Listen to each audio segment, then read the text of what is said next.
discussion of Muharram, continuing the description of Karbala, the importance of Karbala, why we gather, and what do we do in this month of Muharram, who we commemorate, and who we pay homage to. Alaykum Salawat.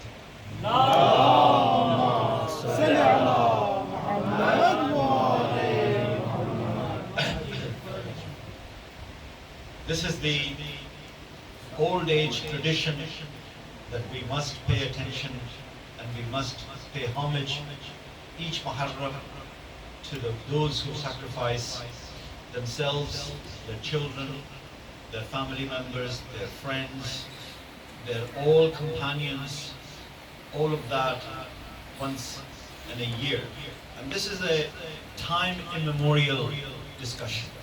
This is not the discussion which is going to end. This is not the discussion which is going to stop. Despite the fact that the world has been imposing conditions and imposing restrictions in different times in a different way. I don't know, you follow the news, recent news in our part of the world, in India. Now, the police is going around the Husainiyas and Ambargas in the small villages and asking those management people to remove the picture of Ayatollah Khamenei. Allahu Akbar. Allahu Akbar. We have to see these days that Ayatollah Khamenei, who is a rahbar of Muslims, not only Shia, but Muslims, little they know the difference between the leader that you cannot have a picture of foreign country's leader. Now he's not yes, he is a leader in one way because they have a little knowledge of Wilayat al-Faqih. And therefore the time of the government, the present government, is enforcing upon, in the context of obviously the recent war, and the reply that came from Kalbi Jawad was being that, look, he is a political leader, maybe, thank you, he may be the political leader, you think that because all the social media is pitching him against Netanyahu, this is not the way. He is the spiritual imam of all Muslims. As if you go to any church, you will see the picture of Pope hanging around in that. And we have every right to have a picture of Ayatollah Khamenei. So what I'm trying to say is that each condition, in the Saddam time, there was a different restrictions on mourning of Zawar and all that. People have tried their level best to stop the Azadari, to stop the mourning of Imam Hussain.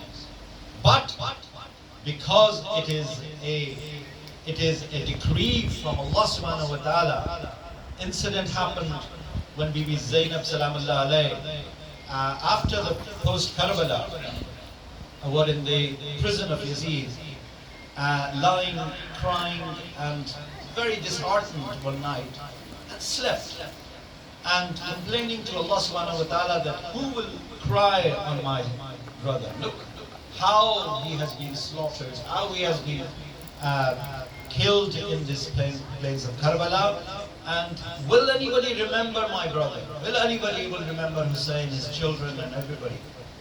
In her dream comes the Rasulullah sallallahu alaihi wasallam. And in her dream, Rasulullah says that, don't you ever be disheartened. I will create a nation, and that nation will cry for you, Hussein, until the day, last day of this world, until the Yawm al-Qiyamah. And how true this prophecy of Rasulullah was, that this is the prophecy of Rasulullah sallallahu alaihi wasallam, that we have to pay homage, we have to remember him, and we have to proudly talk about Imam Hussain in the month of Muharram. In the month of Muharram, there are two Imams who we pay homage to. Of course, Imam Hussain's dignity and Imam Hussein's position has been so powerful that everybody is talk about Hussein, Hussein, Hussein. But also on the 25th of Muharram, we have, by the decree of Allah subhanahu wa ta'ala, He could have lifted him from this world in any other month, as like other Imams. No. The way Imam Sajjad has been passed away on the 25th of Muharram, 35 years after the tragedy of Karbala, is a miracle in itself. Think about it. It's a miracle in itself. Like our other Imams, all 11 Imams have been passed away in certain months, and we commemorate according to their death anniversary. We talk about all Imam, because this is what the Imamat is all about. Imamat is about remembering all Imams, paying homage to Imams, and giving respect to their contribution to the service of Islam. As you all know, Imam Hussain did it not for the sake of land grabbing, not for the sake of wealth grabbing, but for the sake of the preserving the deen of the duty of deen of his grandfather. That what he realized, that his grandfather's religion is going in danger, people are going away from it, and therefore he had to rise up for that. This is the only reason for that. Why he is more revered in Muharram, and more severely people beat themselves, cry themselves with chains and knives, which is forbidden, in fact, in Europe and particularly in Ireland. But in certain parts of the world, people do that out of complete passion, and they would like to feel the pain what he suffered. He suffered the ultimate pain, not only described in Zabah Azim, the way he sacrificed himself, but in front of his eyes, seeing his younger sons going to be slaughtered. 6 months old baby in his lap has been receiving the arrow in his neck. All of that, can you imagine the infliction of the pain of a father who is suffering from that? The Ali Akbar, the younger son, the older son and the younger son, all of those children, all of that has been in front of his Imam Hussein's eyes. And of course his friends, his companions, all those people who suffered on the 10th day of Karbala. No Imam had suffered that much Imam Hussain has suffered. And therefore, his importance and the importance that we pay the Ahlul Bayt alayhi salam for Imam Hussain is higher and greater than the other Imams in many ways. Our 4 Imams are Mazloom Imams who don't even have a Rawza in Jannat al-Baqi.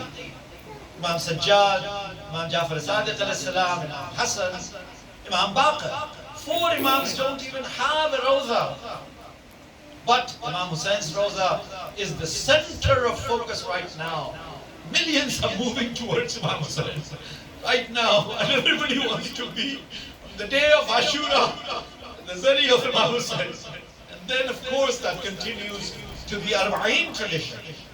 This is the greatest sacrifice that Imam Hussain stood for, and taught us that when it comes to the time of sacrifice for deen, for Islam, don't take it lightly. Islam means that you pay attention to for what he stood for. He stood for Salah. He prayed Salah during the time of war, in the middle of the day. He paid attention to Salah. Fajr time, he asked Ali Akbar to give adhan, and the Fajr namaz happened. Zohar namaz, Zohar Salah, he prayed in the arrows. He requested the break, but they did not give a break. So he appointed his companion Sa'id, and few others, to pray Salah in the middle of the Zohar time. And when the Salah was finished, Sa'id has been martyred with accepting the arrows on his body.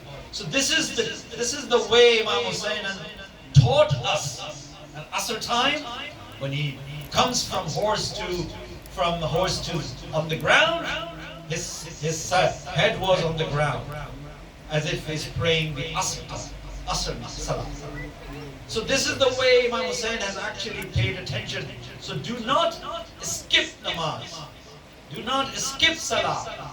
As I said earlier on, this jihad inside you to get up at the Tahajjud time, to get up at Fajr time, to pray namaz 2 rakats only. But the importance of that is benefit to you, not for anybody else. So therefore, the importance of Imam's conduct during the month of Muharram is very, very important. He taught us a little detail in practice, not by teaching. Of course, the historians have written everything, but in practice, Imam Hussein has shown what he has done and what he has taught us to do. And if we are followers of Ahlul Bayt, we must pay attention to that particular point. Just 2 lines and I finish my lecture today about his very close companions, Habib ibn Mazahir, that he writes a letter to Habib because he's surrounded by now the forces of Yazid. So he said that I need my companions, I need my friends, I need as many people as possible. And so he writes a letter to Habib. He said, my Habib, come to my help. I'm surrounded by the forces of Yazid. And the letter came, so Habib was having a dinner with his wife, and the wife asked that whose letter it is.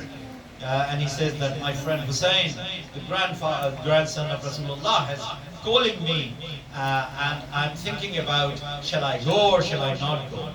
The wife says that, take this hijab, put it on, stay in the house, I will go.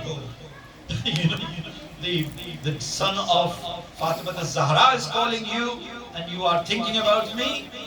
And Habib was saying, I was just testing you, of course I will go. Habib takes the horse and gallops towards Karbala, and he reaches to, when the day of Ashura happens, all the counting of weapons were happening. He was holding 1 javelin. Everybody asked, who is this for? Imam Hussein said, this is for my friend Habib, my childhood friend Habib, who is being very dear to me. And his father, Mazhar, was being dear friend of my grandfather, Rasulullah sallallahu alaihi wasallam. So Karbala teaches us the importance of friends, that how friends are important. The friendship in Ahlul Bayt is also very important. It's not that you are only fair with a friend. Today we are getting support or help or whatever from a friend, then you are with friend. Tomorrow, if that becomes no use to you, you ditch that friend. No. Karbala teaches us the relationship of family, friends, and all those who sacrifice on the 10th day of Habib did his duty and sacrificed himself, and he fought during the day of Ashura bravely and he fulfilled the duty of his dear friend Hussein on the day of Ashura. So we pay attention to all these and we pay homage to all those who sacrifice themselves. Allah la qawm az-zalimin. Salli ala Muhammad wa ali Muhammad.